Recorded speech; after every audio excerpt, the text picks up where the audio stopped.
By the time the Chicago Ripper crew finally stood before a judge, the worst of the horror was already over. The van wasn't rolling anymore. The attic altar was dark.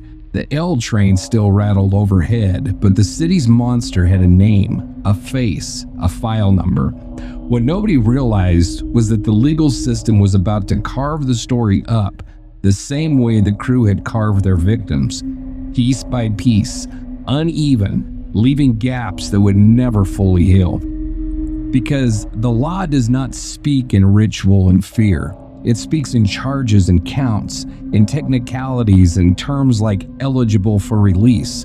And somehow, the man at the center of all of this, the self-appointed prophet who built the cult, who turned mutilation into worship, would never be convicted of a single murder. His followers would carry that weight for him. In our last episode, we were in the interrogation rooms. Fluorescent lights, plastic chairs, men who had done unspeakable things, now acting like scared kids who'd been caught with a broken window. Edward Spreitzer cracking first, stammering out confession after confession, trying to find the version of the story that would hurt him least. The Kokoraleis brothers, Andrew and Thomas, contradicting each other, contradicting themselves, describing the same rituals in different words, all of it circling one name, Robin Gecht.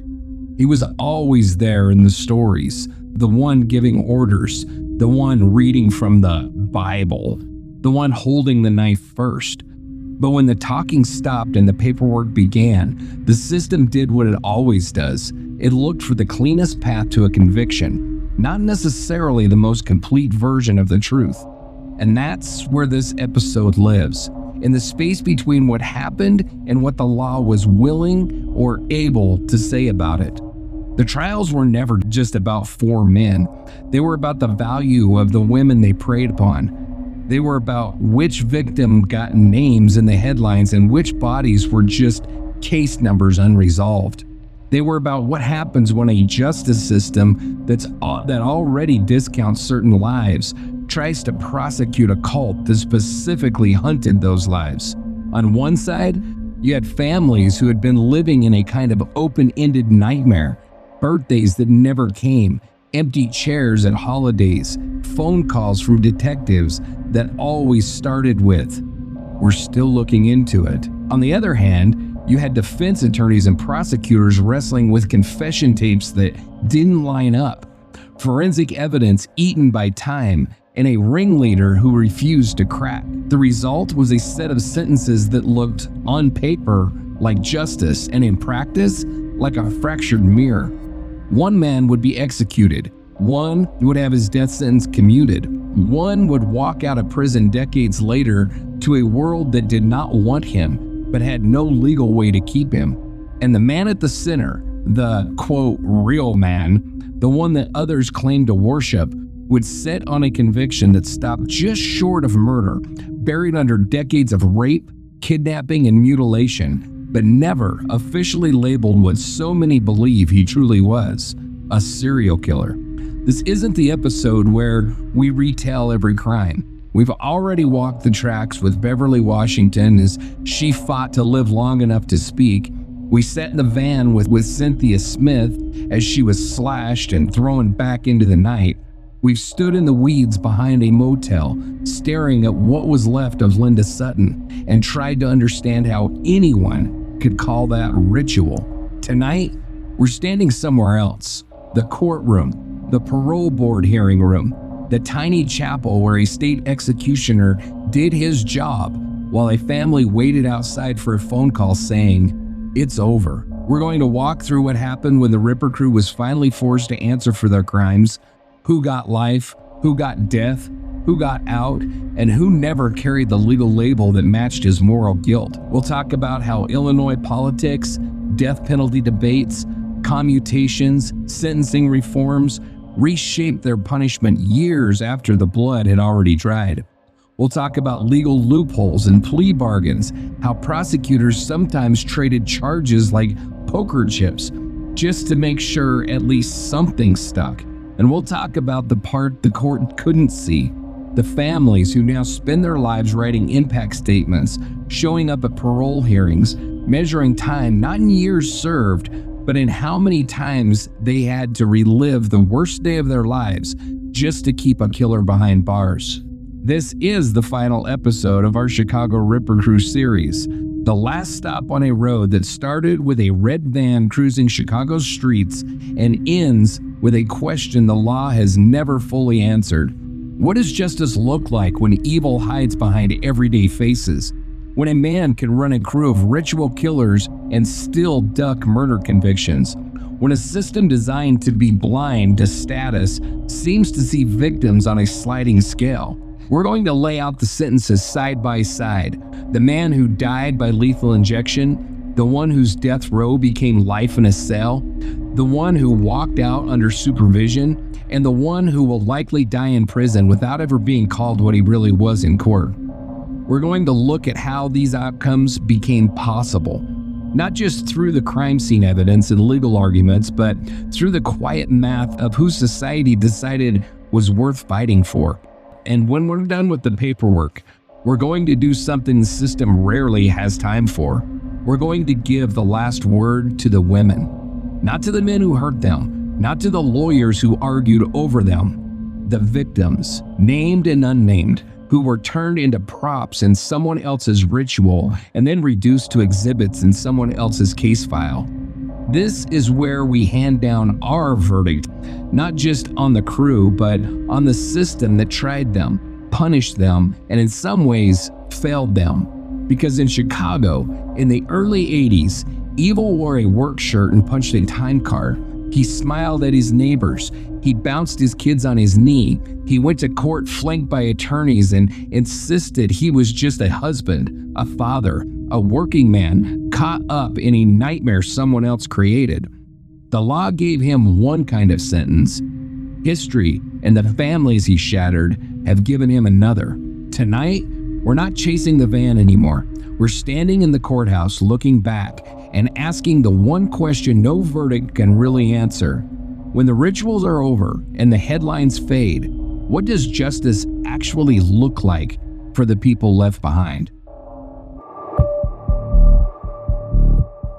Hey Angela, how's it going tonight? Hi John, I'm good. How are you? I'm good. Good? Yeah, I am. I'm good. I had really no complaints whatsoever, so... I could complain, but that's not what we're here for. You know, you don't want to complain to the listeners and Not so much. see if they'll send you emails telling you what to do with your life? No, because I don't want to listen to... I don't want to. I understand. I'm not saying you have to. I don't want to listen to reason. I'm not saying that you should. I'm just saying, you know, hey. All right, well, are you ready to jump into this freaking mess? This case sucks. I don't like it at all. This final episode. Yes. Closing the book on I'll be glad to put vile creatures. Yeah. I'll be glad to put these freaking animals behind us forever, so. Listeners, you are listening to Dark Dialogue, where we dive into the mysteries that haunt small towns and big cities alike. I'm John, and tonight we've reached the end of a story that is stretched across blood, ritual, manipulation, and fear. The Chicago Ripper Crew isn't just a case of sadism. It's a case of what happens when the justice system is forced to confront evil wearing an ordinary face.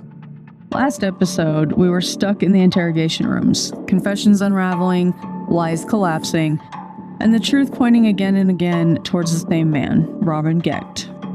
Now we're stepping into the courtroom, the parole board, and the years that followed, because catching the killer was only half the battle.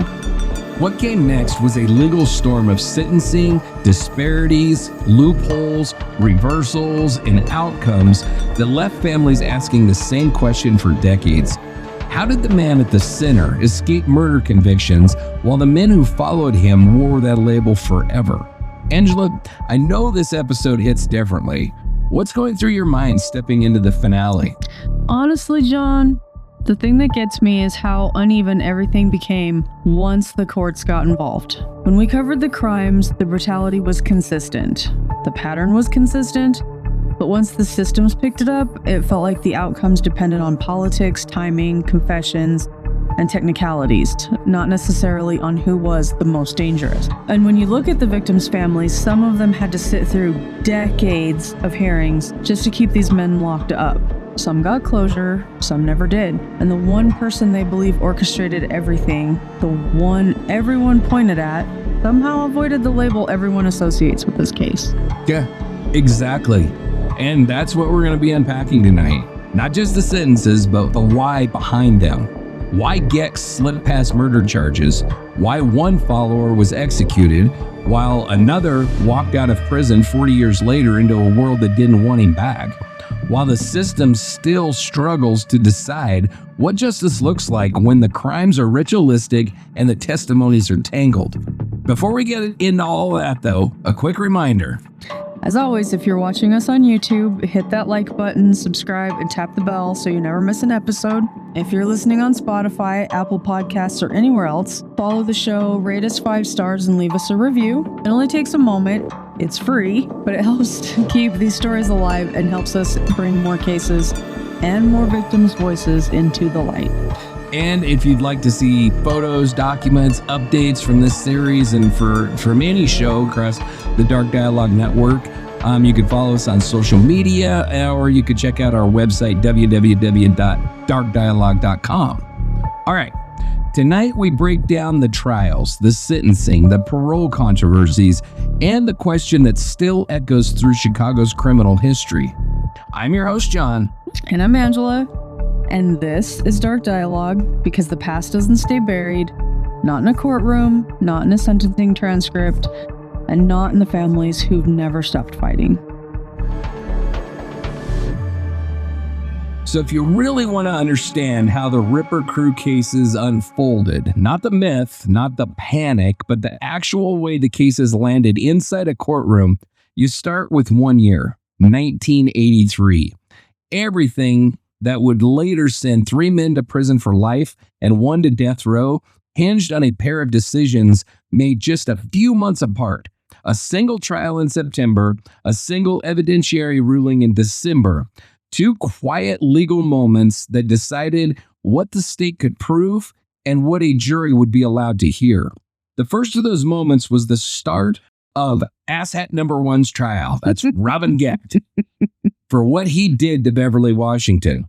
That's not funny. The asshat part is. Oh, he's an asshat. He's an asshat. King asshat. Not for murder, because the state couldn't make a murder charge stick, which makes no freaking sense to me. I don't know. Like any other case, you got like 4 people involved. 3 of them confess and say this dipshit was also there. Mm-hmm. And then you have physical evidence also substantiating the piece of shit was there. In every other case, the piece of shit is tried and convicted for murder. How is this guy Teflon? I mean, look at the, look at the Simon Sue murders. Look at, I guess, Charles Manson. I think he got convicted of homicide, but I don't know. It's ludicrous to me. And Manson, regardless, I would have to look. I don't remember off the top of my head what his charges finally were, but he wasn't actually there. I mean, nobody said he was. They said that he told them to go there and do it, but nobody said that he actually was there killing the people. Right. In this case, they said that son of a bitch was there. Leaving his DNA all over the place. Right. So no recovered breasts traced back to him, no forensic link from his home to any of the bodies, nothing that could take a jury all the way from suspicion to certainty, I guess. But they did have something that the others didn't face, a woman who survived him. Washington had been abducted, drugged, assaulted, mutilated, and dumped near railroad tracks. And she lived. She remembered the van. She remembered the hidden compartment. She remembered the man. And when she had the strength to open her eyes in that hospital room, she identified Robin Gecht. What'd you find out? Charles Manson was convicted of 7 counts of first-degree murder and 1 count of conspiracy to commit murder in the 1971 Tate LaBianca trial, and an additional 2 counts of first-degree murder in a separate trial for other victims, according to Google. So, yeah, I mean, he was never even accused of being in the Tate house. According to testimony, he did go into the LaBiancas and tie them up and then sent the others in there to kill them. But case in point. Yeah. You know, he was convicted of first-degree murder. Well, 7, 8, 9, yeah. So, I don't know. It's freaking nuts. It's Illinois. Sorry to my Illinois listeners, but this is absolute insanity. Yeah. And this case is bullshit. Different. So, yeah, I don't know. But prosecutors built the case that they could build, not the case everyone suspected was hiding behind it.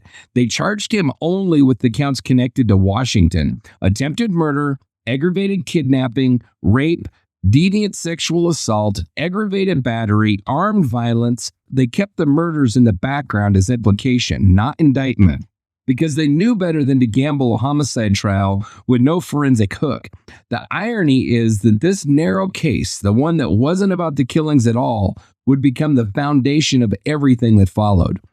But before any juror heard a word of testimony, the court had to decide if Gecht was even competent to stand trial. On March 2nd, the judge ruled that he was. No mental illness dodge, no diversion into a psychiatric hospital. He was fit, aware, and responsible for his own defense. The ruling cleared the path for a full public trial, and it shut down any attempt at painting him as too mentally fractured to understand the charges against him. Pretrial motions were a fight over the shape of the narrative. Prosecutors pushed to include evidence of similar mutilation attacks, other women, other wounds, other nights that all looked eerily similar to Washington's. The defense tried to shut all of it down, arguing that it would turn a single assault case into a sensationalized mass murder circus. And to the judge's credit, he tried to walk a tightrope, allow enough similarity evidence to show identity and intent, but avoid letting the Washington trial become a proxy trial for every mutilated body found in Cook County. Then September arrived, and on September the 20th, 1983, the trial opened. In the state's telling, Washington got into the van as a paying date and met the real Gecht only after the doors slammed shut. The gun, the pills, the restraints, the walled-off compartment in the back, the sexual assault, the cutting, the mutilation, the dumping. The prosecution didn't need theatrics. The facts carried their own gravity. They leaned into the idea that Gecht was the ringleader of something much bigger, but they reminded the jury that their job, legally, was focused on this one attack. The defense fought that narrative with everything they had. They painted Gecht as a convenient villain, a man whose old association, maybe, with John Wayne Gacy made him irresistible to police and the media. And, you know, like I said in that episode, I don't believe the dude had anything to do with freaking Gacy, but whatever. They argued that Washington's identification came through trauma, pain medication, and exposure to photos that primed her to choose him. They pointed out over and over that the state had no physical forensic evidence tying Gecht to any murder scene, and they tried to flatten the entire Ripper Crew idea into police desperation and rumor. And I gotta say, it's too bad that DNA didn't exist then, because they could have hung this shit, all of it, on this bastard. I know. But the prosecution had something more powerful than a theory. They had Washington on the stand. She described the van, the hidden compartment, the restraints, the cutting instrument. The moment she realized that she wasn't going to get out of that vehicle alive, doctors backed her up with medical records, near fatal blood loss, breast removal, slash marks that matched her story detail for detail. Police testified about the scene where she was found, naked, bleeding, dumped like trash by the railroad tracks. Every piece of testimony brought the jury one step closer to something the defense could not erase. Then came the moment nobody expected. Gecht took the stand himself. It is extremely rare for a defendant in a case like this to testify, but this asshat did.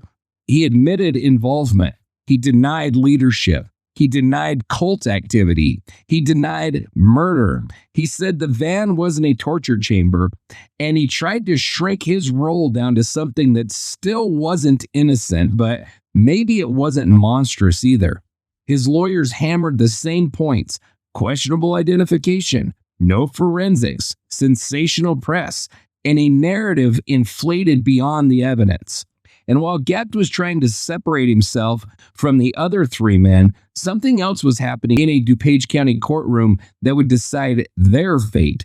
Because while Cook County was wrapping up Gecht's trial, prosecutors in DuPage were preparing for Thomas Kokoraleis' upcoming murder trial in the death of Lori Borowski.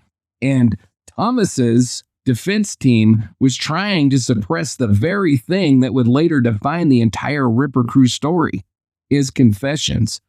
Multiple statements, multiple days, multiple agencies, the kind of detail that made police believe he knew things only a participant could know. The locations, the wounds, the rituals, the breast amputations, the so-called chapel in Gecht's home where women were tortured and killed. But Thomas said that he was beaten, he was threatened. The detectives staged a mock execution in the Schiller Woods by forcing him to dig and making him think he was about to die. The police fed him information, and he just repeated what they wanted to hear. The prosecution insisted that he was not coerced. They said the details were too specific, too consistent, too accurate to be fed. They argued his statements matched non-public information, things no outsider could ever possibly guess. And on December 4th, 1983, the judge ruled that Thomas's confessions would be admissible in trial. That ruling did more than determine what a jury would hear. It set the tone for the entire series of prosecutions, because with that ruling, the courts effectively said, these confessions count. They can be used, they're voluntary, they're reliable enough. And once that door opened, the state walked right through it, using those statements to prosecute Thomas, Andrew, and Spreitzer for the homicides they never would have been able to prove through physical evidence alone. So by the time 1983 ended, the strategy for all four men was locked in place. Gecht would be taken down through the one woman who had lived. The others would be prosecuted through their own words, the confessions, the patterns, the ritualistic wounds, the story they told in interrogation rooms that would follow them for the rest of their lives. For better or worse, this was the moment when the courts decided what they were willing to believe. And everything that came later, every conviction, every death sentence, every appeal, grew from the seeds planted in that single year. And I just got to say, I hope to hell that whatever was at play in Illinois in the 1980s, I hope they got rid of this shit, because frankly, if you have to rely on a defendant to confess in order to be able to convict them, then you might as well just give up murder trials altogether. This is lunacy. So by the time 1984 arrived, the Ripper Crew cases had shifted from possibility to inevitability. The courts had made their decisions in 83. What evidence would come in? What confessions would stand? How far prosecutors could push the pattern? And now the question wasn't whether these men would go down, but how, and for what, and for how long. It was the year each of them stepped into a courtroom and found out exactly what the state intended to do with them. For Robin Gecht, 1984 began with the door slamming shut, hard. In February, he stood in front of Judge Francis Mahan to be sentenced for what he did to Beverly Washington. The jury had already convicted him on every count tied to her attack. All that remained was the number. This wasn't a quiet sentencing. Mahan flat out called him the devil. He said the mutilation was so deliberate, so controlled, that if Washington hadn't lived long enough to identify him, Gecht would be standing there on murder charges instead of attempted murder, unless he didn't confess, Illinois. Judges don't usually editorialize, not like that. But Mahan wanted it on the record. This was not a man who got carried away or lost control or acted on impulse. This was someone who did exactly what he meant to do. And then the judge did something rare. He built the sentence like he was stacking bricks, one on top of the other, until the wall reached to the ceiling. 60 years for attempted murder, 60 years for rape, 60 years for deviant sexual assault, 30 more for kidnapping, some concurrent, one consecutive, a structure designed to make sure the total wasn't symbolic. It was 120 years, a number meant to erase the possibility of ever seeing freedom again. What made it unforgettable was that Gecht had never been convicted of a single homicide, not one. And yet, this single sentencing hearing, just Beverly Washington's case, effectively took him off the board for the rest of his life. Hallelujah, thank God. That left the murders for the other three, and one of them was about to take a shortcut. Edward Spreitzer had watched Gecht's trial. He'd watched Thomas fight the admissibility battle, watched the state get ready to bring him into court on 4 different homicide indictments. He knew what was coming. Did you let him watch the trial? Well, I mean, not actually watch the trial. Okay. Yeah, I mean, sorry, I was essentially sitting in a very cell. literal there for a minute. I was like, what? Yeah, no, this was really before televised hearings, and they didn't take him to the courtroom. So, but I mean, he knew what the hell was going on. Okay, Right. I was just way too literal. So he also knew what Thomas's confessions contained: his own name, his own actions, his own presence at scene after scene. Spreitzer wasn't dumb. He knew that if every one of those cases went to trial, he'd be staring down the death penalty 4 separate times. So on April 2nd, 1984, he walked into a Cook County courtroom and did something none of the others had done yet. He pled guilty. 4 murders: Rose Davis, Sandra Delaware, Shui Mock, and Rafael Tirado, all swallowed in a single plea, all 4 carrying life terms. And attached to those murders were things everyone whispered about but rarely said out loud: the abductions, the sexual assaults, the mutilation, the torture.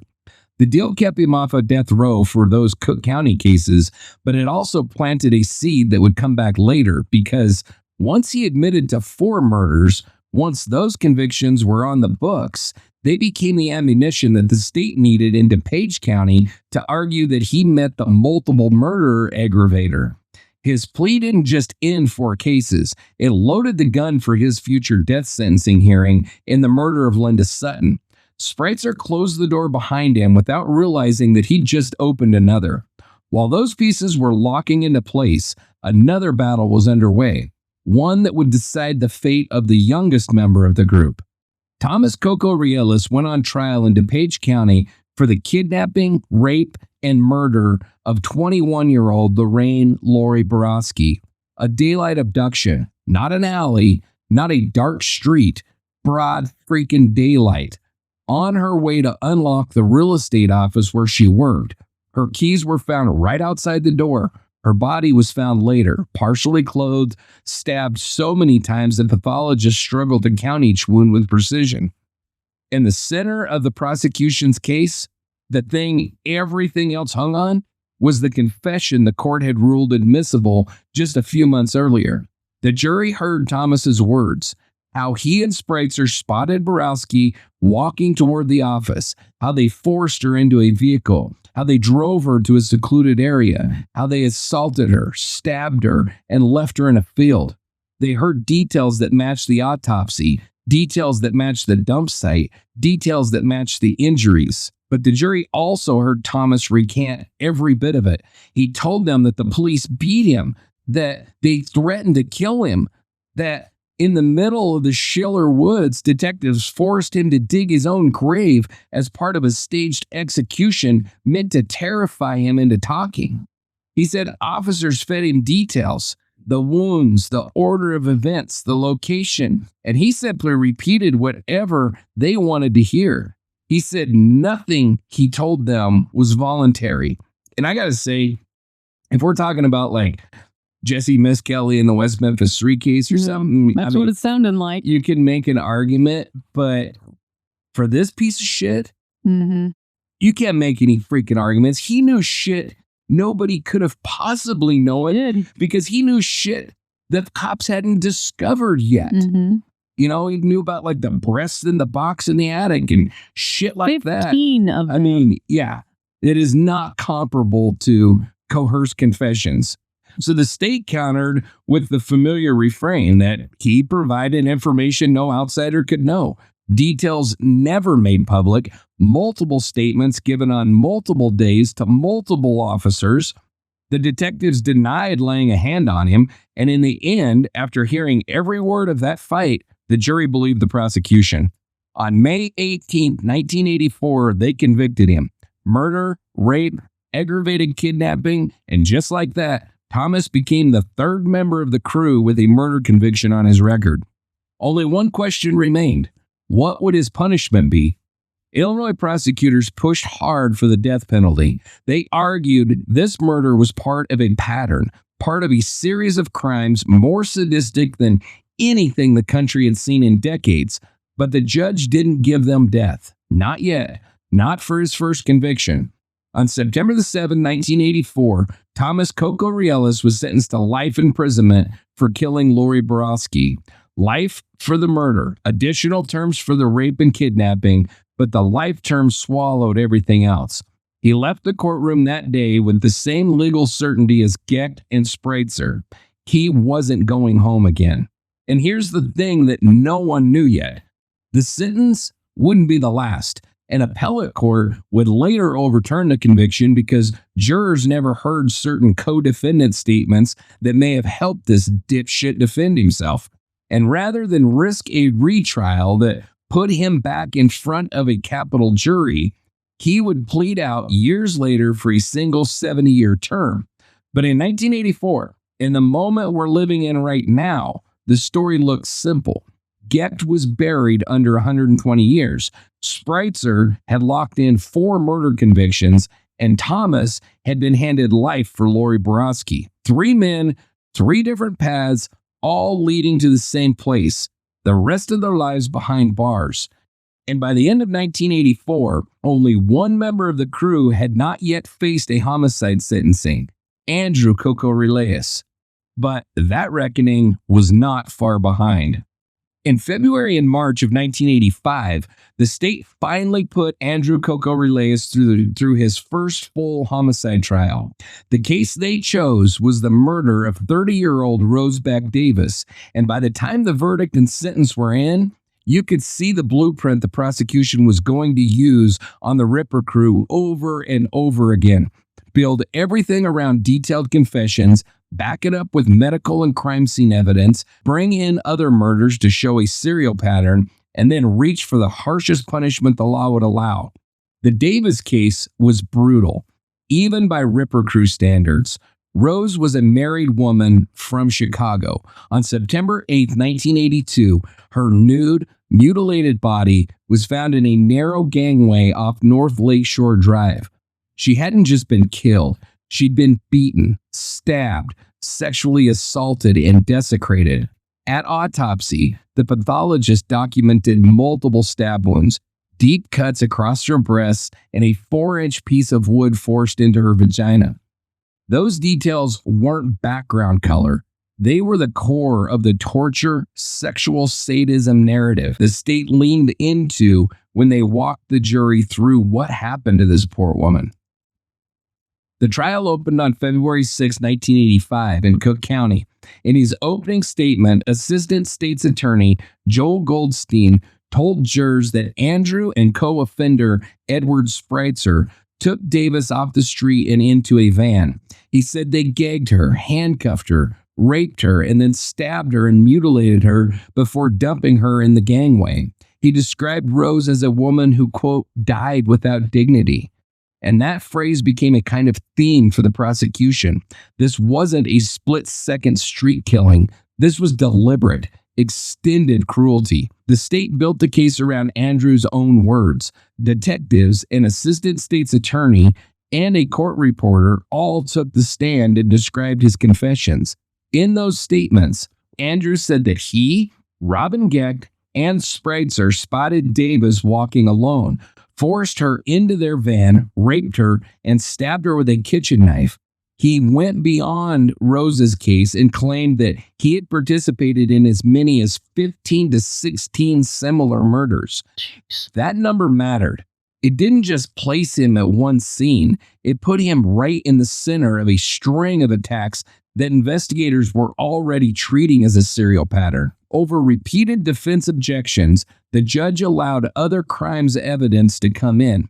Jurors heard that Andrew had admitted involvement in other mutilation murders, including those of Linda Sutton and Shui Mock. The state's argument was simple. They weren't trying to tell the jury that he was a bad man in general. They were trying to show identity, intent, and a distinctive way of operating. Women grabbed into vehicles, group sexual assaults, stab wounds, breast-centered injuries, bodies left in places that said, this person doesn't even deserve a decent resting place. Medical and crime scene witnesses gave the Davis case its physical weight. They described Rose's multiple stab wounds, the injuries to her breasts, the piece of wood inserted into her body, and the evidence of sexual assault. Their testimony lined up with the core features of Andrew's confessions. The prosecution didn't have to rely on his words alone. They could point to the body and say, this is exactly what he described. When it was Andrew's turn, he took the stand and tried to pull it all back. He told the jury that police had coerced him, that he'd been pressured and abused into confessing to the things that he didn't do. But on cross-examination, he admitted that he told officers about participating in 16 murders before he said any beating began. The state hammered that point. If he was already describing a string of killings before the alleged physical abuse, how much of his story could really be blamed on coercion? On February 11, 1985, after a relatively short deliberation, the jury came back with their answer. They found Andrew "Asshat" Kokoraleis guilty of the murder of Rose Beck Davis, of raping her, and of aggravated kidnapping. In their view, his confessions, combined with the medical and crime scene evidence and the other crimes testimony, were enough to prove his role in her abduction, sexual assault, and killing beyond any reasonable doubt.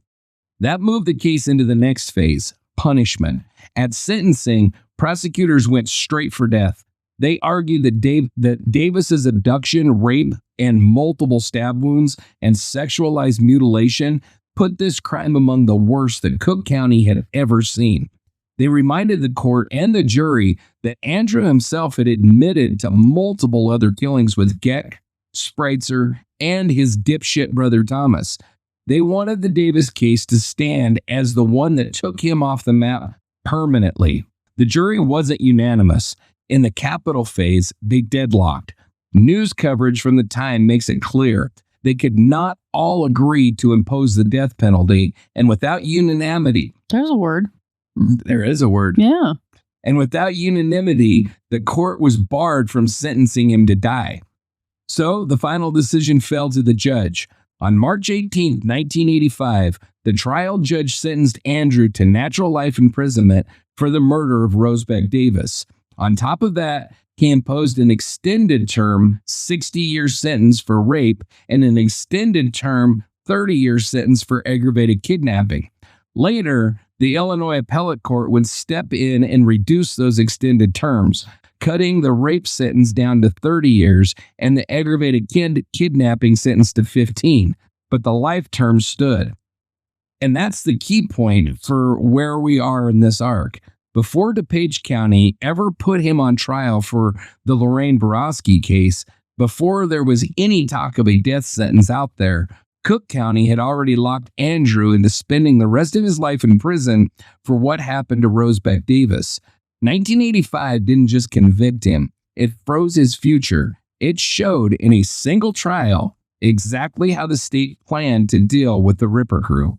So by 1986, the legal landscape around the Ripper Crew shifted in two dramatic different directions. In one DuPage County courtroom, prosecutors pushed Edward Spreitzer from a man already buried under multiple life sentences into a condemned defendant, arguing that the murder of Linda Sutton was so brutal, so deliberate, and so consistent with his other killings that nothing short of death would do.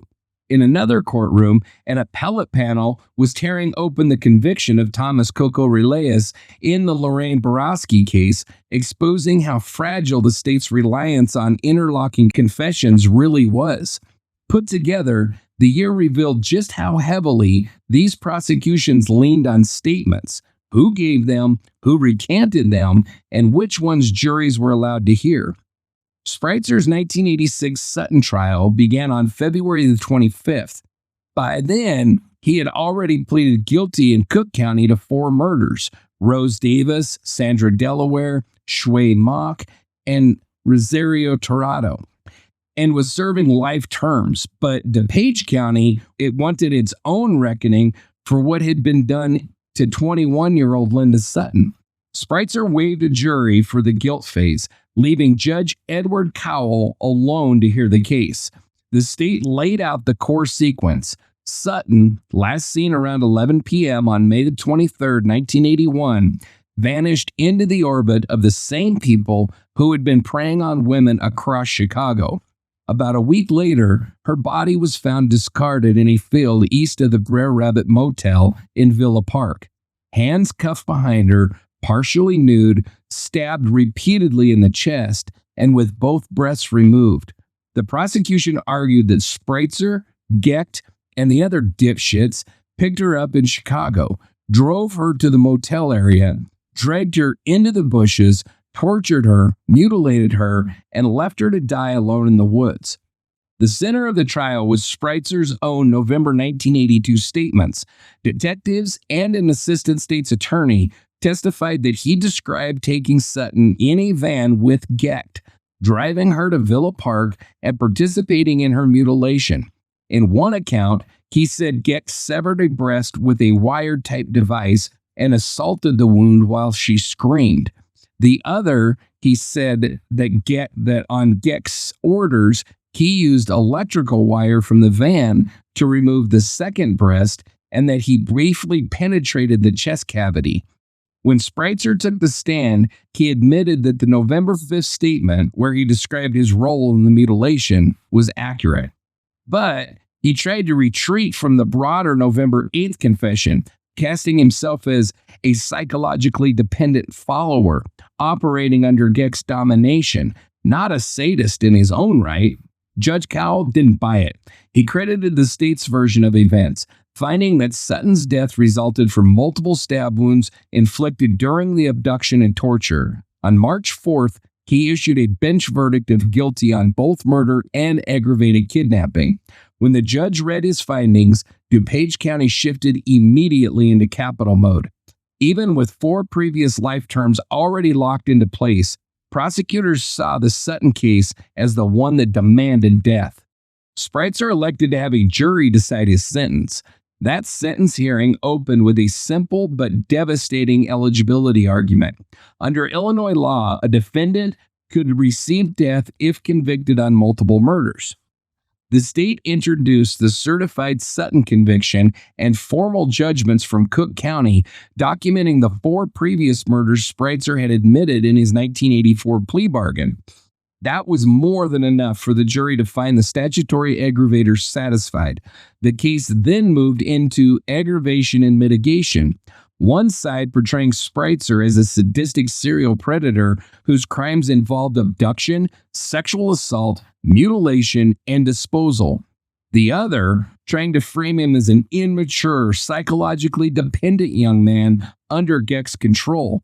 After weighing both sides, the jury concluded there were no mitigating factors strong enough to block execution. On March the 20th, they handed down a death verdict, and the judge imposed a death sentence for Sutton's murder along with a lengthy prison term for the kidnapping count. While all of this was unfolding in DuPage County, another part of the Ripper Crew legal structure was weakening. Thomas Kokoraleis' earlier conviction for the kidnapping, rape, and murder of Lorraine Lori Borowski was being dismantled on appeal. Thomas had originally been convicted by a jury after giving detailed confessions describing how Borowski was grabbed outside her Elmhurst real estate office, taken to an isolated spot, sexually assaulted, stabbed, and left in a field. But his appellate lawyers argued that the trial court had made a critical evidentiary mistake. It had blocked the jury from hearing limited, properly redacted statements from co-defendants, statements that, in certain places, shifted blame away from Thomas or suggested that others played more dominant roles in Borowski's murder. I don't give a shit. I don't give two shits. I don't care who did what. You are both there. Yeah. Hang both the bastards. Exactly. All four of them. The appellate judge agreed. They ruled that the trial court had erred by excluding those statements entirely. Under Illinois law, a defendant was entitled to present exculpatory portions of a co-defendant's confession as long as it was redacted to avoid confrontation problems. Because the right was violated, Thomas's conviction and sentence were vacated. He didn't walk out of prison, but DuPage prosecutors were suddenly forced to reconsider their entire approach. If they retried him, they would have to do it under tighter evidentiary rules, with jurors not allowed to see parts of statements that made Thomas look less central, or at least less uniquely culpable than the prosecution had originally portrayed him. In the end, faced with the uncertainties of a second capital-eligible trial and the growing public scrutiny of the Ripper Crew cases, DuPage County cut a deal. Instead of taking Thomas back before a death-qualified jury, they secured a plea that resulted in a 70-year sentence. It kept him in prison for decades without risking another appellate collapse. For the Ripper Crew as a whole, 1986 revealed a paradox. In one courtroom, the state's reliance on confessions and prior murders made a death sentence feel almost inevitable. In another, that same reliance cracked a major conviction wide open. It was the year the system proved how powerful those confession-based prosecutions could be and how vulnerable. By 1987, DuPage County was closing out the Ripper Crew prosecutions with a level of force and finality the earlier Cook County cases hadn't quite achieved. This is the year the system split the Kokoraleis brothers permanently. Andrew was driven through a full capital trial for the murder of Lorraine Lori Borowski and sentenced to die, while Thomas, whose own Borowski conviction had collapsed on appeal, accepted a plea that locked him in decades of imprisonment without risking a second death penalty fight. When the dust settled, Andrew was on death row and Thomas had taken a 70-year deal, ending any remaining uncertainty about how DuPage County intended to deal with the Borowski case. Andrew's second Borowski trial opened with a clear state narrative. Borowski disappeared on May 15, 1982, while opening the Elmhurst real estate office where she worked. Her keys were found outside the locked door. Her body surfaced later near Clarendon Hills Cemetery, stabbed repeatedly, sexually assaulted, and showing signs of prolonged terror. Prosecutors told jurors that Andrew and Edward Spreitzer had seen her walking, forced her into a van, driven her to the cemetery area, beaten and stabbed her, and dumped her body in the weeds. Detectives described a pair of November 1982 confessions, one oral, one handwritten, where Andrew laid out the sequence almost step by step, cruising with Spreitzer, grabbing Borowski, driving to a secluded spot, and stabbing her until she stopped screaming. When he took the stand, he recanted and insisted that police had beaten him, but officers countered that he revealed non-public details only the killer would know. The court allowed the state to introduce evidence from other murders, especially the killings of Linda Sutton and Shui Mock, to emphasize a pattern: abductions in vehicles, sexual assaults involving mutilation or extreme violence, and bodies dumped in isolated or overgrown locations. For jurors, the similarities between those cases and Borowski's seemed to erase the notion that this was a one-time aberration. On March 18, 1987, they delivered guilty verdicts for murder and aggravated kidnapping, accepting the confessions, the corroborating evidence, and the pattern testimony as proof beyond a reasonable doubt. That verdict pushed the case straight into capital territory. At the eligibility phase of sentencing, the state established that Andrew was over 18 at the time of the crime and had already been convicted of another murder, the killing of Rosebeck Davis, triggering Illinois' multiple murder aggravator. The jury found him eligible for death and proceeded into the final aggravation mitigation weighing. Prosecutors stressed the brutality of Borowski's murder, a broad daylight abduction, rape, more than 80 stab wounds, and a body left in a cemetery like refuse.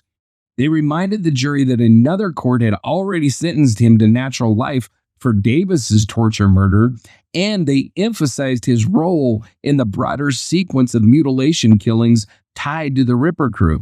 The defense countered by describing Andrew as 19 at the time, intellectually a dumbass, and dominated psychologically by older leader Robin Gecht. Expect that. No? No, didn't. Oh, it just pisses me off. Like, I don't give a shit how damn dumb you are. Yeah. I don't care. Like, when it comes to coerced confessions, like with Jesse Miskelly, there's a bunch of them out there. Then you can make that argument that they could admit something that they didn't actually do. But to say, well, they're too damn stupid not to kill people. Right. Well, I don't give a shit.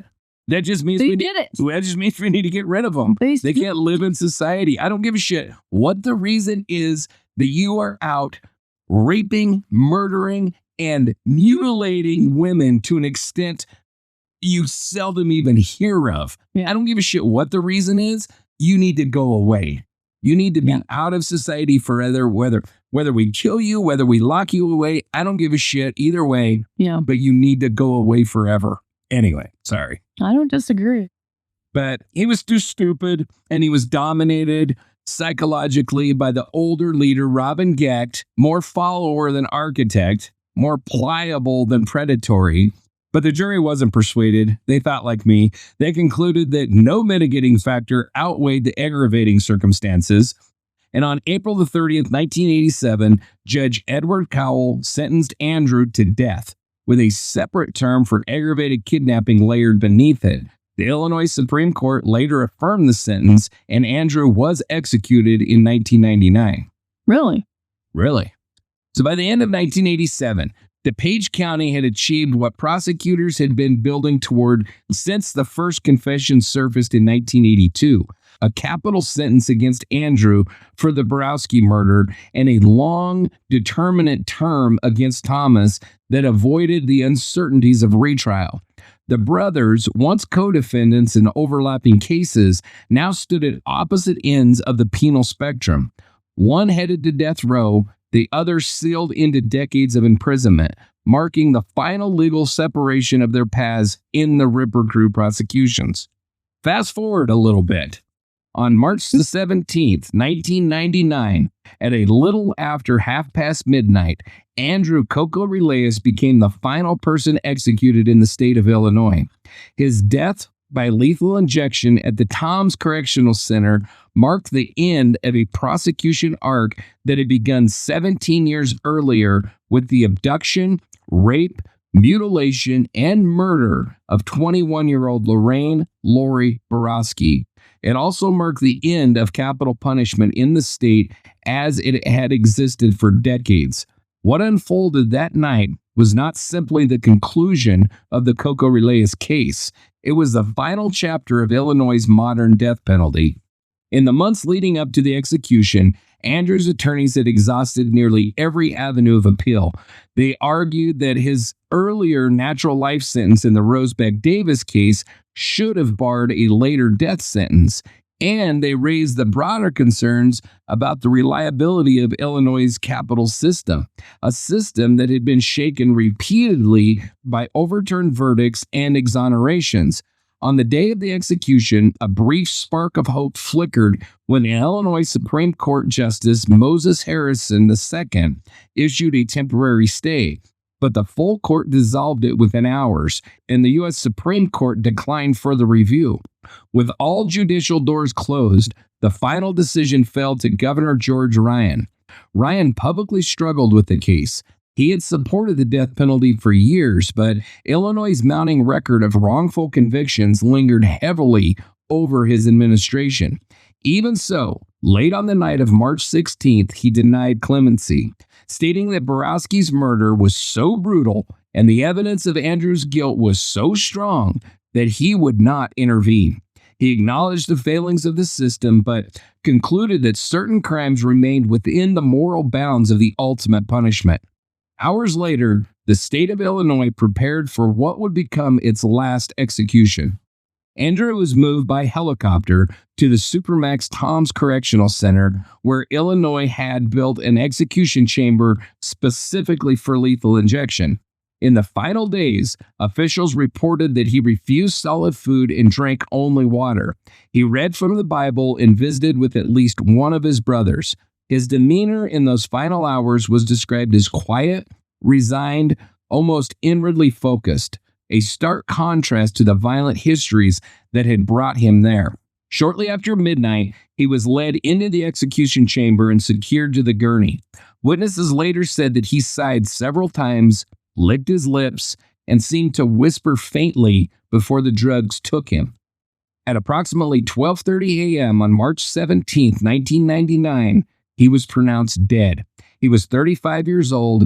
With that pronouncement, the state of Illinois carried out its 12th execution since the reinstatement of capital punishment, and its last. I want to know what he said. Happy St. Patrick's Day? That's what I would have said. Son of a bitch. Sorry, I have no sympathy for these animals. I would dance like a freaking leprechaun on this piece of shit's grave today, right now. I think it's hilarious that he was executed on St. Patrick's Day. I think it's awesome. I mean, it's lucky for some. It's lucky for the rest of the world. Lucky for the rest of the world. But I want to know what he said. They shouldn't tell us that they seem to have said something if they don't know what it was. You know, I mean, I think it's great. The dude, maybe he found God. Maybe he made things right. And if you're a believer, maybe he made his way through the pearly gates and all that's wonderful. I could give two shits. I don't care. Right. I care about all of the women. I mean, whether you believe in the death penalty or you don't believe in the death penalty, you're going to have a hard, really, really hard time arguing against it with this group of freaking animals. No. I don't know that I could find a more depraved, disgusting, evil case to talk about. Right. I don't even know if it's out there. I don't think that... And I hope it never becomes out there. Oh, hell no. But, I don't think that we do I guarantee if we do a Charlie Manson episode, it would not compare to this. Neither would Ted Bundy's. I mean, Ed Kemper's. I could go on and on. Richard Ramirez. I mean, maybe like the Toy Box Killers, the sadistic freaking ugly son of a bitch that killed the Zawalskis. Anyway, but the number of killers that torture, that get off on extending torture for as long as they can. Literally. Like people like that, I don't give a shit what happens to them. Yeah. I really do not. Anyway, in the years around Andrew's execution, cracks in the foundation of Illinois' death penalty widened dramatically. 13 men would eventually be exonerated from death row, and investigative work across the state exposed systemic failures, from coerced confessions to flawed forensics to prosecutorial misconduct. These revelations reshaped the public's understanding of capital punishment in Illinois and placed Andrew's execution within a broader reckoning about the risk of irreversible error. Less than a year later, and I just got to say, it's not funny, but your reactions are. I mean, okay, I can get on board with that argument. I can get on board with the fact that the death penalty is final, and if we don't know that we got it right, we shouldn't. And the false confessions and all that kind of horse shit, whatever. I can get on board with that. And if we want to say we're not going to kill people in this country anymore, we're going to do away with the death penalty for everyone, always. Because what if we kill an innocent man? What if we kill an innocent woman? I can get on board with that shit because I don't want to kill somebody that didn't commit the crime. Right. But I want it to go the other way as well. I want what happens when you release a freaking pedophile that then goes out and murders babies? What happens when you release a rapist that then goes on to become a serial killer? Yeah. I mean, this shit works. You say, an irreversible punishment. Well, what about an irreversible clemency? You turn these son of a bitches out and then they go murder somebody. That's irreversible too. Yeah. And preventable. And very preventable. Mm-hmm.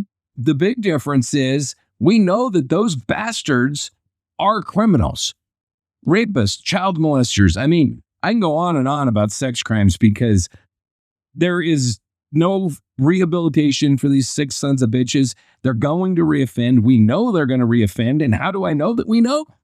Because we make them register so we can find them when they reoffend. Because the recidivism rate within sexual predators is like 99%. Mm-hmm. No, don't quote me, but it's freaking up there. And so I can quoting you right now. I can get on board, like I said, with doing away with the death penalty. But on the other side of the coin, I want these bastards locked away in prison for the rest of their lives.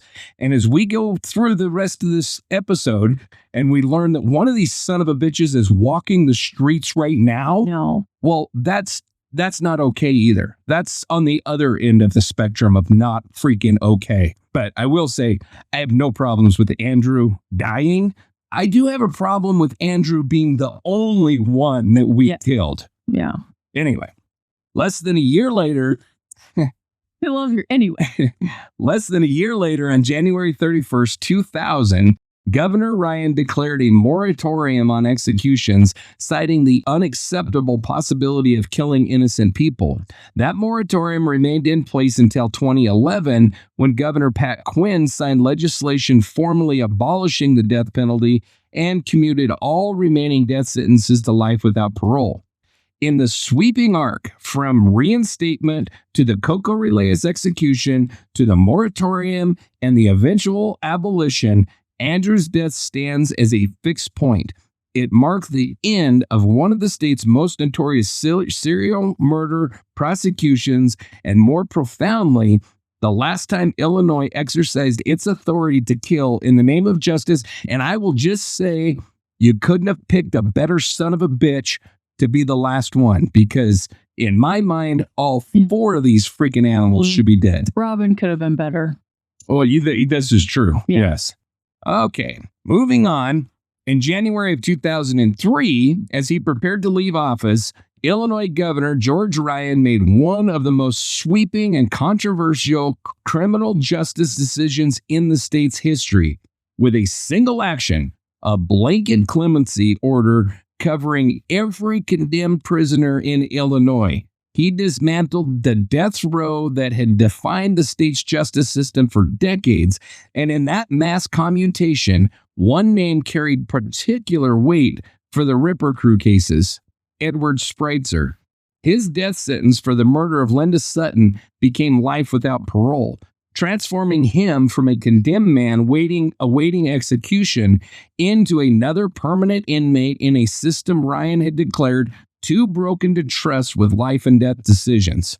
On January 11th and 12th, Ryan stood before Illinois and laid out a devastating indictment of the state's capital apparatus. He cited reversals, wrongful convictions, coerced confessions, systemic errors, and a level of arbitrariness that, in his words, made it impossible to, quote, tinker with the machinery of death, end quote. The clemency list released to the public carried the names of over 160 condemned prisoners. Among them was Spreitzer, Edward. His sentence, death for the abduction, torture, mutilation, and murder of 21-year-old Linda Sutton, was converted to life imprisonment. No execution date would ever again hang over his head. For Spreitzer, Ryan's order didn't offer anything resembling freedom. By 2003, he was already serving 4 Cook County life sentences for earlier murders. The DuPage County death sentence for Sutton had simply placed him in a separate track from his co-defendants, one that would have ended in lethal injection had Ryan not intervened. The commutation closed the final door on that trajectory. He would remain exactly where he had been since the 1980s, a man serving stacked life terms destined to die behind prison walls. The impact of Ryan's decision rippled through every Ripper Crew outcome. It froze the group's remaining legal landscape into its final form. Andrew Kokoraleis had been executed in 1999, becoming the last person put to death in Illinois history. Robin Gecht remained in the Department of Corrections under a 120-year sentence for the assault of Beverly, Washington. Thomas Kokoraleis stayed under the 70-year term that he'd accepted in exchange for avoiding a retrial and potential death sentence. And with Ryan's pen, Spreitzer, once the only surviving member of the group under a capital sentence, joined the same permanent custody tier as the others. Ryan's order did not distinguish between the innocent and the guilty, between compelling claims of wrongful conviction and cases like Spreitzer's, where even appellate courts described their brutality in language rarely seen in judicial opinions. The governor argued that the system's failings were too deep, too structural, and too unpredictable to separate one case from another. A broken system, he said, could not be trusted to kill only the right people, and so he refused to let it kill anyone. And I just got to say, I don't really give a shit what states decide to do what. I don't care.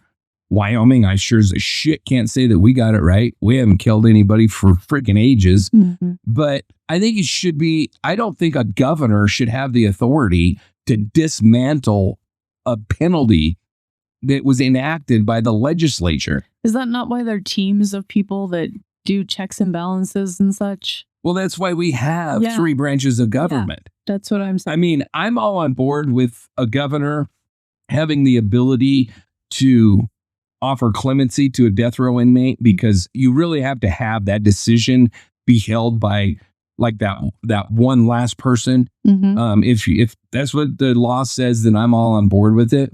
But I do not like any executive being able to dismantle the law of a state or of a country. I don't give a shit if it's Joe Biden or Donald Trump. I don't want them to be able to, with a swipe of a pen, change legislation. It's not designed to work that way. Yeah. It should not work that way. If Illinois wants to do away with the death penalty, if Wyoming wants to do it, if any state wants to do away with the death penalty, the legislature should draft legislation, vote on it. It should be passed in the House, ratified in the Senate, and then sent on to the executive to be signed into law. And then it's official. The idea that a governor can do this shit pisses me off. Anyway, I'm pissed off tonight. This case pisses me off. And thank you for coming to John's TED Talk. Exactly. So by the time Ryan left office, Illinois' death row no longer existed. What remained were life terms, dozens of them, replacing sentences once intended to end in execution chambers at Tom's. For the Ripper Crew, it meant the final chapter had been written. No more death hearings, no more appeals addressing capital eligibility, no more looming execution dates, just a collection of permanent sentences, each representing one piece of a sprawling and devastating series of crimes. From that moment on, the legal history of the Ripper Crew would no longer be measured in terms of death sentences, but in the permanence of incarceration. Ryan's decision reshaped the entire arc of the case, cementing Andrew as the last person Illinois would ever execute, unless they change it, and leaving Edward Spreitzer to live out his days under the weight of multiple life sentences in a system that had finally abandoned the power to take his life. And then, just when you think you're done with these asshats, on March 29th, 2019, in the quiet mid-morning hours at the Illinois River Correctional Center in Canton, the unthinkable happened. Don't say it. Thomas Asshat Kokoraleis walked out of prison.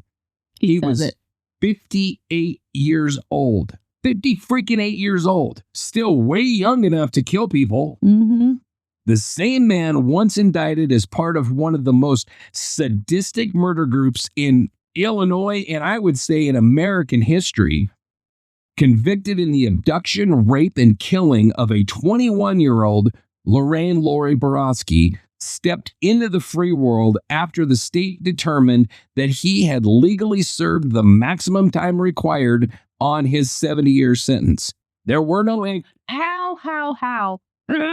Yeah. How is there maximum time required? In a If the sentence is it's 7 years, not the maximum freaking time. time required. Oh gosh. Oh, yeah. You think the same way I do. Like, if you don't want a son of a bitch to spend 70 years in prison, sends him to 30. Exactly. But this bullshit of turning these assholes out just, ugh. And good behavior pisses me off too. Yeah. How about we practice good behavior before we commit murder? Exactly. So there were no ankle monitors No waiting. one's calling us for judge and jury late and I know. I get another free pass out of jury duty for the rest of my life. Be like, all right, just listen to my listen to the podcast. Listen to this episode 4 of the Chicago Ripper Crew, and then you tell me what I think. Yes. But they'll invite you to leave. Yep, they always do. Yeah. But so there were no ankle monitors waiting for him, no parole officer assigned to track his movements. The only restriction was a mandate that he register as a sex offender. For the first time since the 1980s, a member of the Ripper Crew was free. That'll fix everything. Yeah. The reason lay in the sentencing laws of another era. When Thomas pled guilty in 1987 to Borowski's murder, he did so under a framework that allowed day-for-day credit. Talk about a dumbass, stupid freaking law, meaning every day he served without major disciplinary issues earned him another day off his sentence. Oh. A 70-year term imposed under those rules was never meant to be a literal 70 years behind bars. With credit applied, it functioned much more like a 35-year sentence. And because that good time structure was the law at the time that he entered his plea, Illinois couldn't retroactively change the terms. Whatever the public thought he deserved, whatever later reforms tried to fix, none of it would apply to this total piece of shit. So by the time he crossed the 35-year threshold, the state was legally obligated to consider his sentence served. So just so we're all clear here, this dumbass bullshit, ignorant, nonsensical law doesn't mean that he's eligible for parole. It doesn't mean that he is paroled. It means he is done. Paid his debt to society. Sentence served. It's one of the dumbest freaking laws I've ever heard of, ever. I mean, this tops them all. Even then. So I don't know how's that freaking work. Like, if you're like Del Wayne Eaton and you kill your cellmate, yeah, and they decide not to prosecute you for it, that's just what, you didn't get a day off for that day? Yeah, you didn't get a gold star. So you just got to do 35 days in one day? Yeah. You didn't get a gold star that day. Such a nonsensical bullshit freaking law. Even then, his release didn't happen immediately. Before Illinois could discharge him, he needed an approved residence. For months, that was the barrier keeping him behind bars. He was technically eligible to leave as early as 2017, but no acceptable housing plan existed. Not one location that satisfied mandatory supervised release requirements while also passing community safety reviews. As officials later explained, he ended up serving the equivalent of his supervised release term inside of prison because he had nowhere else to go. Aww. Only after placement was arranged and only after the state verified that all credits and statutory obligations had been fully met did the door finally open. On March 29th, 2019, Thomas Kokoraleis was discharged with no supervisory tail left to run. Nothing. So we have no idea what happened after that. Or do we know? So news spread immediately, and the reaction was explosive. Lori Borowski's poor freaking family described the release as a shockwave. They had lived decades believing that the system would prevent this exact moment. At a press conference held the day that he walked free, attorney Gloria Allred stood beside members of the Borowski family, calling his release a devastating reminder of the gaps in Illinois' law. Warning that nothing legally prevented him from contacting the victims' families, Lori's relatives spoke with visible fear and anger, saying that they would now spend the rest of their lives looking over their shoulders. For them, justice had been delivered in 1987 and completely torn out from under them in 2019 by the fine print of a statute written long before any of them imagined the consequences.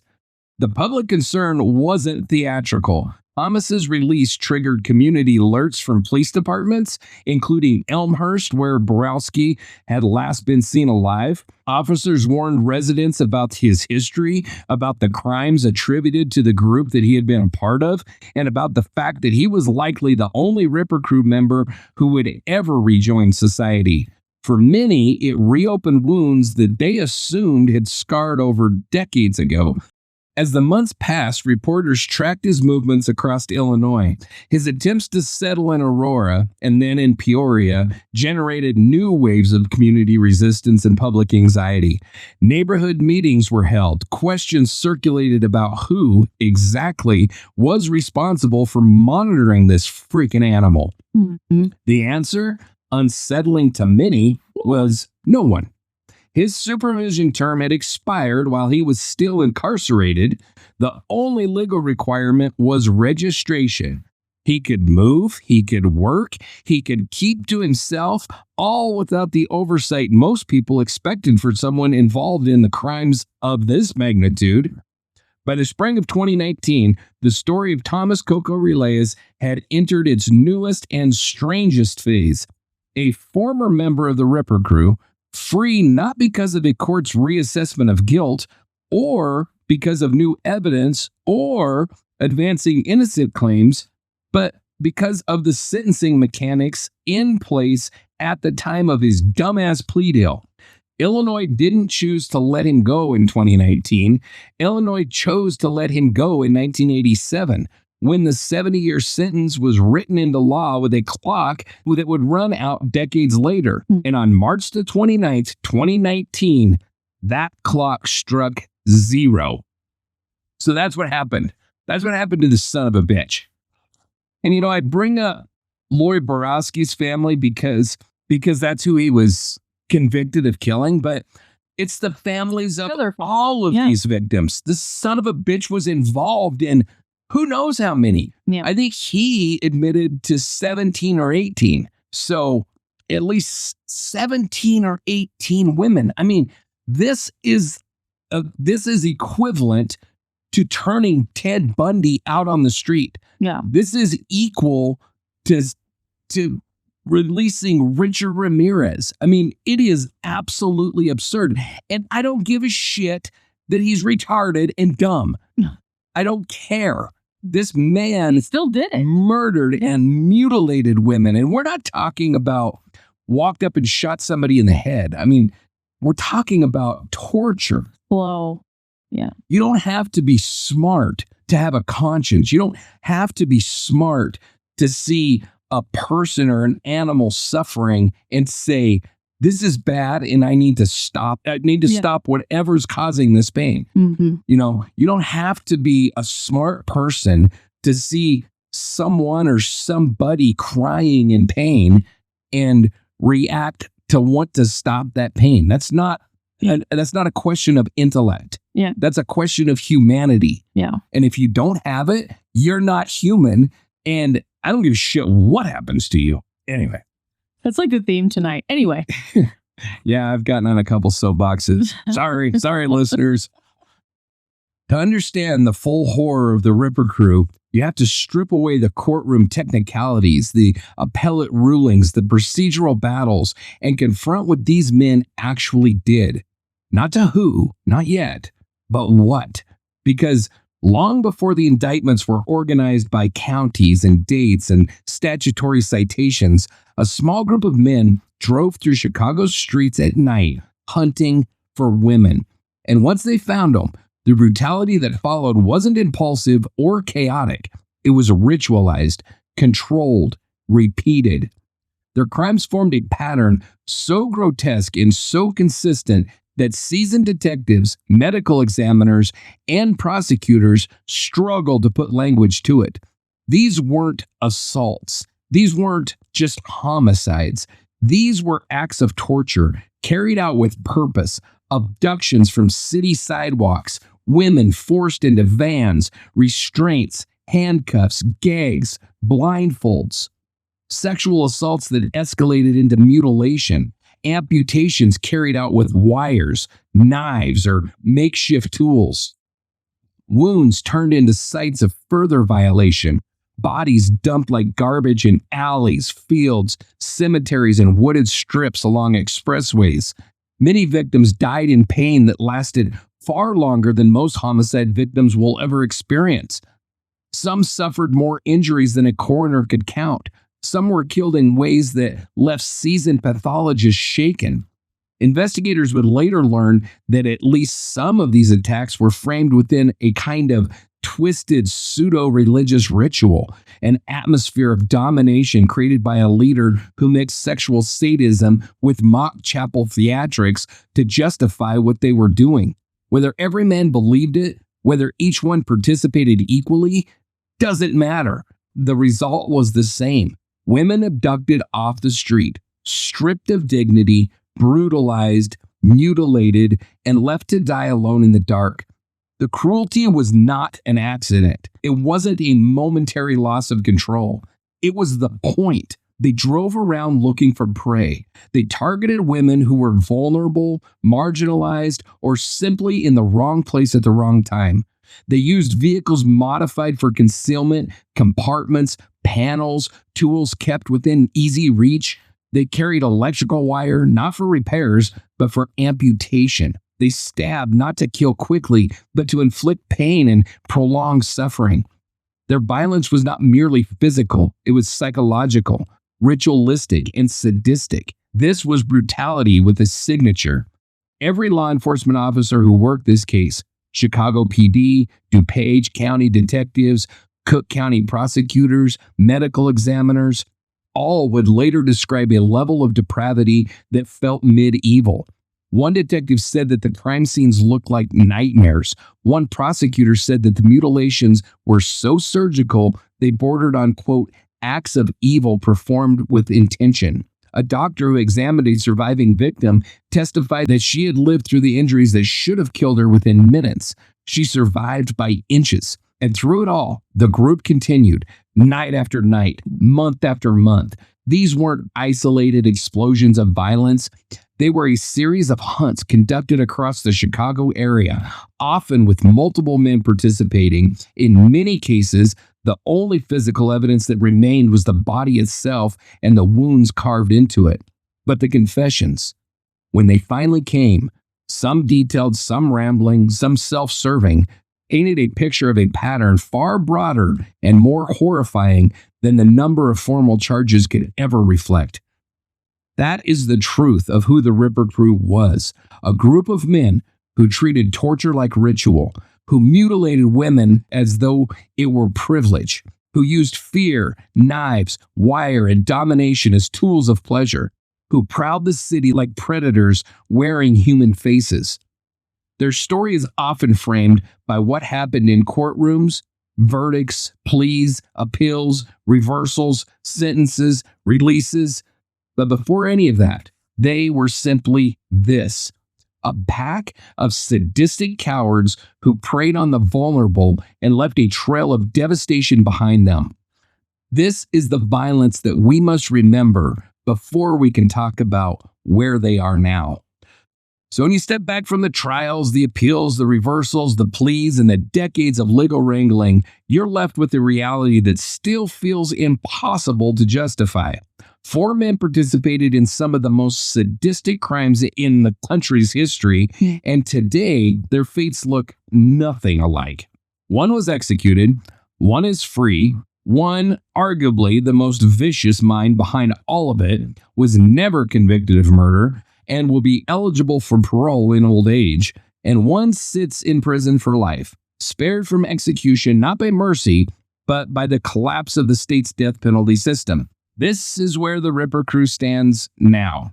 Andrew Kokoraleis is the only member the state of Illinois ever put to death. He was executed by lethal injection on St. Paddy's Day. He was 35 years old. His crimes were monstrous and prosecutors argued that he was an enthusiastic participant in the group's torture mutilation rituals. But the fact remains, out of the entire crew, only one ever faced the ultimate punishment, and it wasn't the man most people believe orchestrated the violence. Edward Spreitzer, the crew's most active participant, remains in prison for the rest of his life.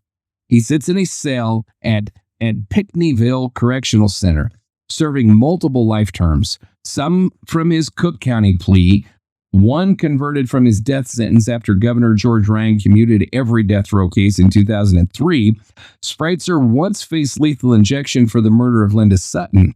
Now, because of that blanket clemency rule, his fate is sealed not by execution, but by the slow grind of life without parole. He will die behind bars. And then there is Captain Asshat himself, Robin Gecht, the supposed ringleader, the man whose house some co-defendants described as the site of mock chapel rituals, mutilations, and killings, the man whose influence prosecutors said shaped the entire crew's sadism, the one at the center of nearly every confession, the one investigators believed was the architect of the violence, and yet he was never convicted of murder, not one. A lack of physical evidence kept homicide charges off the table, and so he was tried only for the attempted murder, rape, and kidnapping of a surviving victim. He received 120 years, a massive sentence, yeah, but not a death sentence, not even a natural life sentence. And because Illinois has parole eligibility written into certain pre-truth in sentencing structures, Gecht will be eligible for release on October 10th, 2042. He will be 88 years old. If he lives that long, the alleged mastermind of one of the most depraved serial torture crews in American history could walk out of prison a free man. Yeah. Meanwhile, Thomas Kokoraleis, the quieter asshat, the one whose statements helped shape the entire investigation, walked out of prison already. He was released on March 29th, 2019, after the state determined he had fully served a 70-year sentence under the 1980s day-for-day bullshit nonsense dumbass system. He served roughly 35 years, no ankle monitor, no active parole supervision, only the requirement that he register as a sex offender. He has since moved from Aurora to Peoria, living in ministry housing unless you found something else. That's what I found, but it also says he must check in with Peoria Police Department quarterly, and his last check-in was August 1st, 2024. And so instead of, well, why don't we go pick the son of a bitch up then? Because he's not checking in. That's the other problem that I have with this whole register as a sex offender bullshit thing, is nobody monitors it and nobody does anything about it when they don't follow the law. Oh, disgusting son of a bitch. He moved there in May 2024 from Aurora. The ministry has described him as a kind and quiet person who works in the food service department and performs custodial duties. Well, if they want him, they can have him. Just keep his ass there. And why hasn't he checked in over a year? Yeah, exactly. I got one more for you here. And orbiting all of this history is the strange footnote of David Gecht, Robin's son. Oh, no. Not part of the Ripper crew, but once convicted of an unrelated murder decades later, he spent years in prison before being fully exonerated in 2022, ultimately settling a civil rights lawsuit for millions. It is an odd parallel legacy. The father accused of leading one of the worst torture murder crews in the country's history, still alive in prison, the son wrongfully convicted and later freed. This is the final map of where the Ripper crew ended up. One executed, one free, one serving life because a governor erased every death sentence at once, and the alleged mastermind, the one the others continually pointed to, still alive, still incarcerated, and still eligible for parole. It is a bizarre and unsettling ending to a case defined by brutality, fear, and legal complexity. But more than anything, it's a reminder of a truth victims' families have lived with for decades. Justice, in this case, was never equal, and for some, It never felt complete at all. So when you finish tracing the arc of the Ripper Crew cases, from the first abduction to the final appeals, from the confessions to the courtroom battles, from the death chamber at Tom's to the quiet 2019 release of a man who once described ritual mutilations, you end up confronting one of the most disturbing contradictions in American criminal history. 4 men participated in acts so barbaric that even seasoned detectives struggled to describe them out loud. 4 men formed a group whose violence went beyond homicide, beyond sadism, beyond anything resembling ordinary criminal pathology. And yet, the justice system delivered 4 entirely different outcomes, from execution to freedom, with the one man believed to be the architect of the entire freaking operation escaping a single murder conviction. This case defies clean narrative resolution because everything about it bends toward the grotesque. The crimes themselves, the psychology behind them, the unevenness of the punishments, the confessions that open windows into a world almost too depraved to believe, and the fact that, after all of it, the state of Illinois never succeeded in proving a single homicide against the man so many investigators considered the gravitational center of this violence. Robin Gecht stands at the core of this moral imbalance. Even now, decades later, the records feel warped by the absence of a murder conviction. Every co-defendant pointed directly at him. Every confession placed him at the ritual center of mutilations and killings. Nearly every survivor or witness encounter traced back to his van, his home, his influence. And yet, the lack of physical evidence, I guess, no recovered breasts, no prints, no DNA, no forensic anchor, let him slip through the cracks of the homicide charges. The man painted as the ringleader of a sexual sadistic torture cult was put away not for murder, but for the mutilation and attempted murder of a single survivor. It is the kind of legal irony that makes the criminal justice system feel both powerful and profoundly limited at the same time. A man accused of serial ritualistic butchery will die in prison not because the law proved the murders, but because he left one victim alive, and she had the courage to identify him. And then there's the psychology. You can't study this case without feeling the gravitational pull of the psychological darkness at its center. The crew operated not as lone wolf predators, but as a micro-cult of shared delusion, sadism, and sexual domination.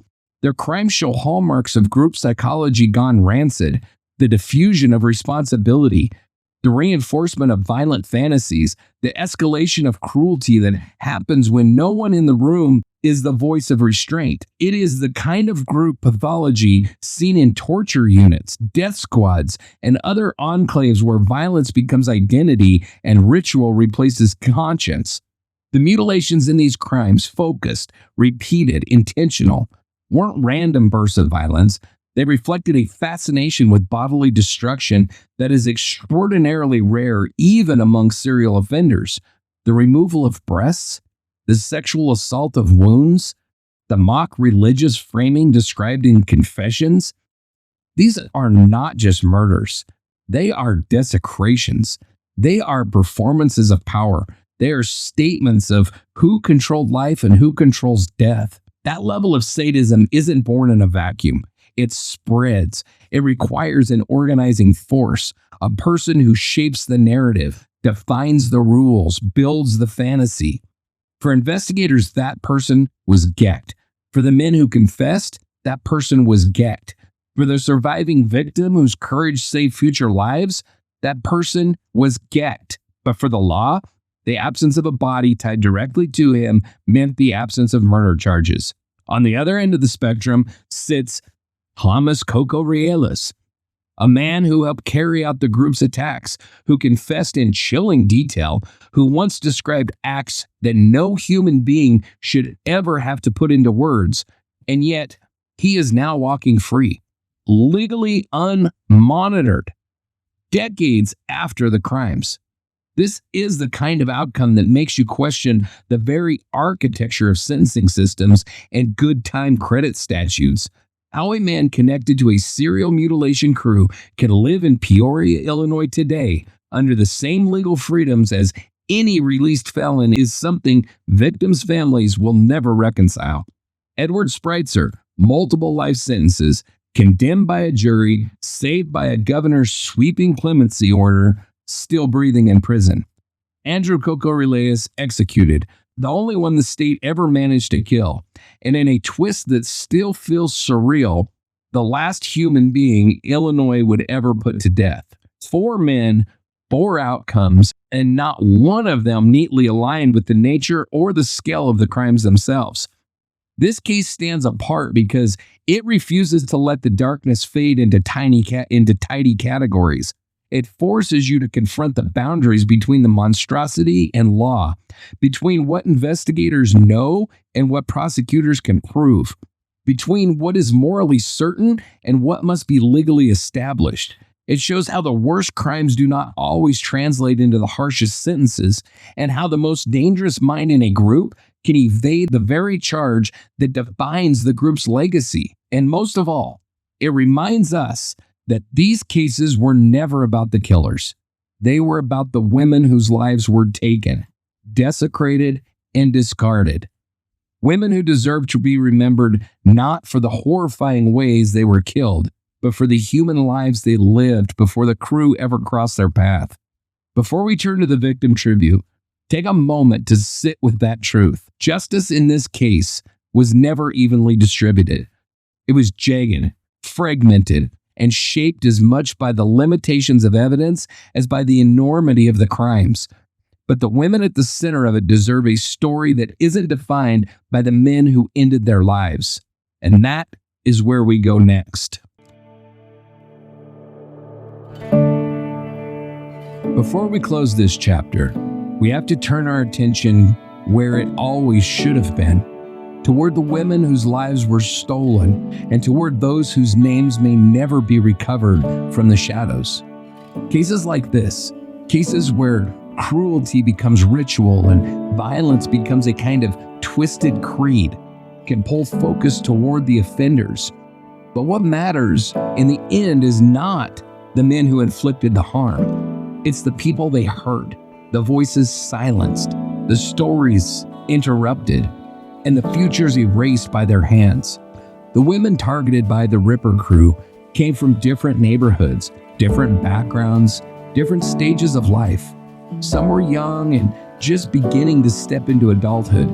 Some were mothers carrying the weight of entire families. Some were women simply trying to survive another day in a world that already demanded too much from them. And all of them deserved a life that extended far beyond the brief and brutal intersection with 4 men who saw them not as human beings, but as vessels for their own delusions and violence. Every known victim had a name, a face, a history before the crew ever crossed their path, and nothing those men did can ever take that away. Linda Sutton had her own joys, her own struggles, her own circle of people who loved her and still grieve her all these years later. Lori Borowski was 21 years old, full of the kind of youth and ambition that should have carried her decades into the future. Shui Mock was a daughter, a sister, a young woman whose last moments should never have been defined by cruelty. Sandra Delaware was only 18. Rosebeck Davis was a professional whose life should have still been on the upward climb. Each of them mattered in ways that go far beyond the lines in a case file. Some women survived, barely, painfully, defiantly. Women like Angel York and Beverly Washington, who endured trauma so severe it would have broken most people, yet somehow found the strength to live and to speak. Because of them, police found direction in a case that could have stayed buried beneath indifference and fear. Their voices broke the silence that the crew depended on. Their courage saved future lives. Other survivors, including Cynthia Smith, and even witnesses like Alberto Rosario, carried scars that were not just physical, but permanent reminders of how quickly a life can be torn apart. They lived, but they did not walk away unchanged.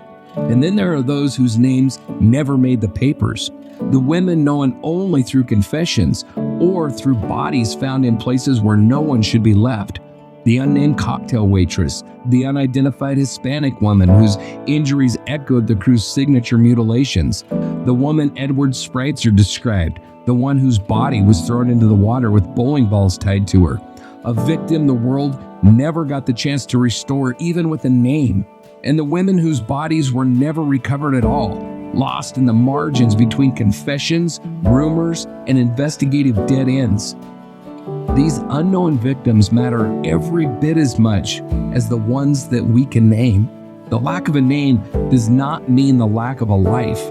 Each one was once a daughter, a friend, someone with a laugh, a nickname, a favorite song, someone whose story ended without ceremony, without justice, and without the world ever knowing who she was.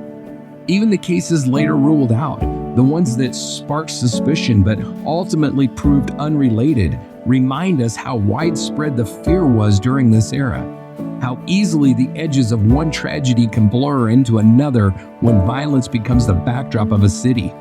We honor every life touched by this case, the known and the unnamed, the confirmed and the suspected, the survivors who spoke up and the ones who never had the chance to.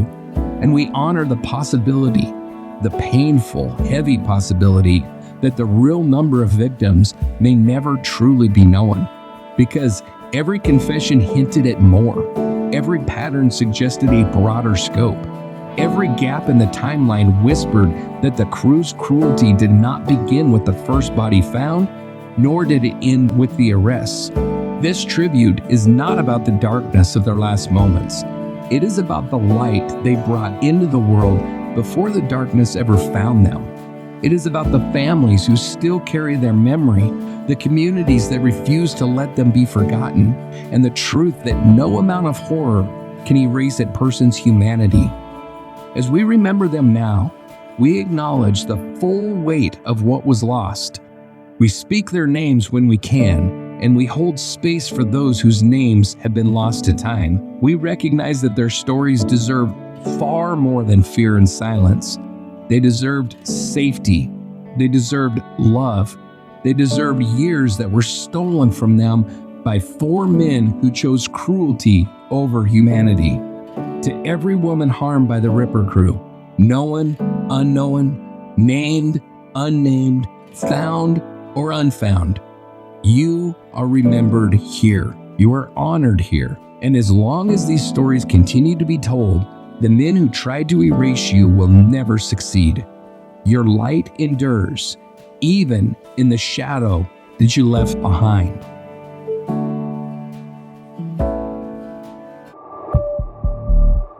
Well, what do you think over there, Angela? That's the end of this nightmare, but what are your thoughts? Yeah? Yeah, that's just vile. Yeah, vile. Vile. Despicable. I mean, I obviously had a tremendous struggle with the sentencing part and the way that it was all carried out, and the fact that one of these animals, the worst story by far, I think, the worst story that we've told yet on Dark Dialogue, as far as, and I don't mean that any of these lives were more valuable than any of the rest we've talked about. No. But the depravity that went into their deaths is far beyond anything we've talked about. And really, it's almost beyond measure. Yeah. How do you measure it? And the fact that one of these animals is living out there right freaking now, doing what he wants, just boggles the mind. And that Robin Gecht could be one day, I don't give a shit if he's 105. I don't want that animal out on the street. No. And I gotta say that the imbalance there is hard for me to reconcile. It's disgusting. Yeah. One brother was murdered by the state, and I call it murder because it is murder. Yeah. I'm not saying it's wrong.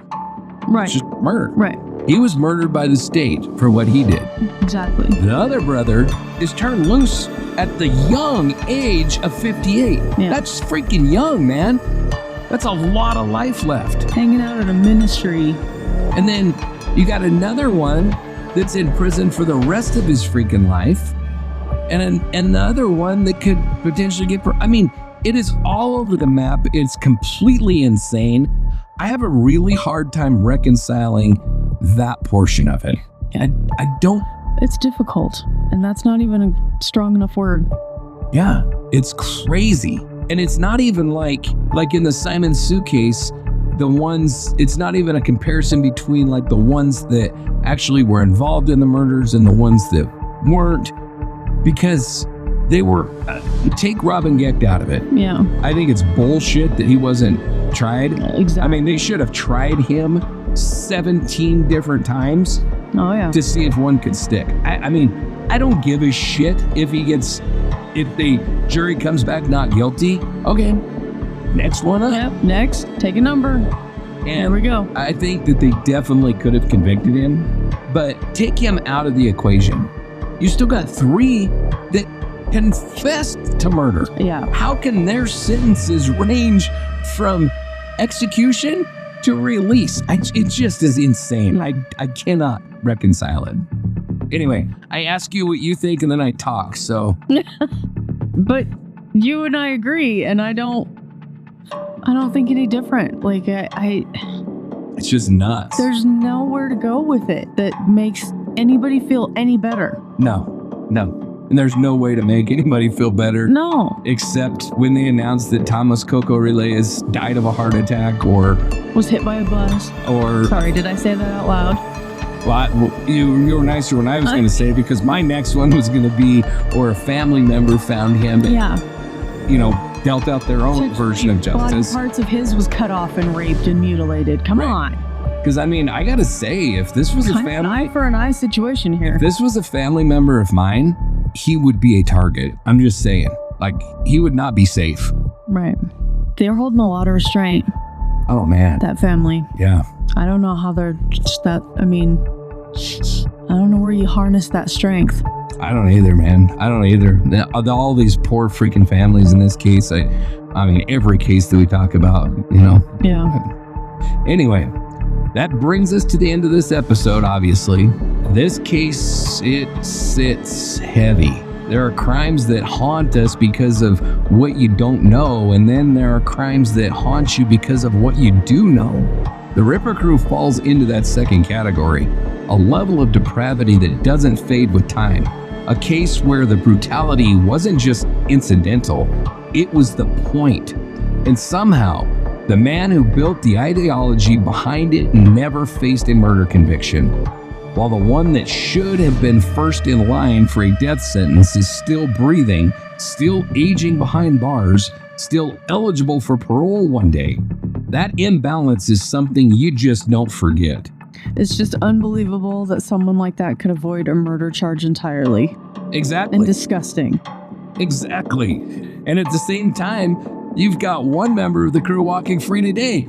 As a reminder, a grim one that's so disgusting. Yes, the justice doesn't always look how it should. The only thing we can control is how we remember the victims and how we refuse to let their stories be buried beneath the horror of this group of worthless freaking asshats that took them. Right. So while we remember the victims, if you value the work that we do, if these deep dives matter to you, please take a moment to support the show. Like the show, follow the show, subscribe wherever you listen, rate and review the show. That 5-star rating genuinely helps push these cases into the light where they belong. Share the episode with someone who cares about true crime, victim advocacy, or understanding how cases like this are even possible. And if you want to go deeper into this community, join the Dark Dialogue Collective, our growing work of researchers, volunteers, and people who give a damn about getting cases right. Consider participating in the Adopt a Victim program, where you can help keep unsolved and underserved cases alive. If you want to support the work directly, you can do that on Patreon, Ko-fi, or Substack. Every bit of support helps us expand the investigations, upgrade equipment, and bring more cases to life.